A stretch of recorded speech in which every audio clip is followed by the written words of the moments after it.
บจะล้มสลายสังขารเข้ามาเยี่ยมเยือนแม่สิเฮือนยังบ่ได้ดังหมายเกิดมาอาภัพคืออายสิมีสาวใดสนใจอายนั้นย้อนรอวันวาสนานำส่งเลยหลังกงเท่าแก่สวดมานานเพื่อนเขามีลูกมีเมียตอนนี้จนมีเฮือนมีศาลส่วนเฮาเป็นเป่าเท่าข้างบ้านบ่คิดสงสารอายแน่บ่คนดีโอ้โอ้โอ้โอ้โอ้หัวใจสิขาดคิดนำสาวสำน้อยขนาดหัวใจสิขาดจนหน้ามือตาลายเจ้าอย่าตัวอ้ายเด้อขอเสนอว่าหักน้องหมดใจอยากได้ยังอ้ายสิซื้อมาให้มือถือรุ่นใหม่อ้ายซื้อให้น้องแท้ตอนท้ายอ้ายก็ต้องผิดหวังเขาไปหวังบ่หันหลังมาแลอกหักตอนอ้ายเท่าแน่นอน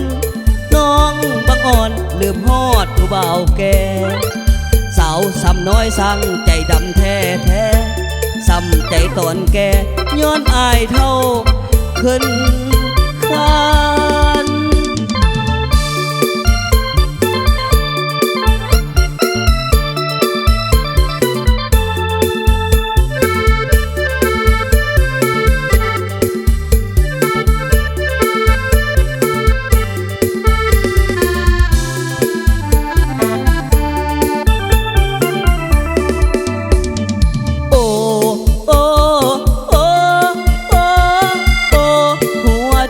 สิขาดคิดนำสาวสำน้อยขนาดหัวใจสิขาดจนหน้ามือตาลายเจ้าอย่าตัวอ้ายเด้อขอเสนอว่าหักน้องหมดใจอยากได้ยังอ้ายสิซื้อมาให้มือถือรุ่นใหม่อ้ายซื้อให้น้องแท้ตอนท้ายอ้ายก็ต้องผิดหวัง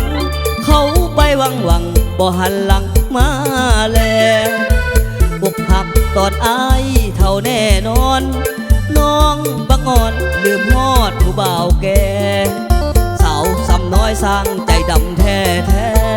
ซ้ำใจตอนแก่ย้อนอายเท่าขึ้น